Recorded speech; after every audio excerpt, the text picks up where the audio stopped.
అందరికి. ఇప్పుడైతే నేను మా మమ్మీ మీద ప్రాంక్ చేయబోతున్నా. ఏం ప్రాంక్ అంటే మమ్మీ ఫోన్ని కింద పడేస్తున్నట్టు చేయబోతున్నా. బట్ కిందనైతే పడేయను. ఏమవుతుంది మమ్మీ రియాక్షన్ ఏందో చూద్దాం పదండి. మా మమ్మీ ఇప్పుడు టీవీ చూస్తుంది. నేను ఇక్కడి నుంచి ఇప్పుడు ఫోన్ కింద పడేయబోతున్నా. మమ్మీ నీ ఫోన్ కింద పడేస్తున్నా.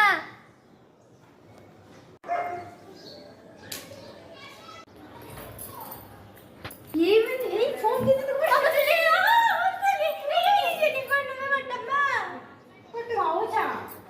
పట్టమ్మా. ఇంకెప్పుడు ఇట్లా ఏం పట్టు నీ ఫోన్ నువ్వే ఉంచుకో.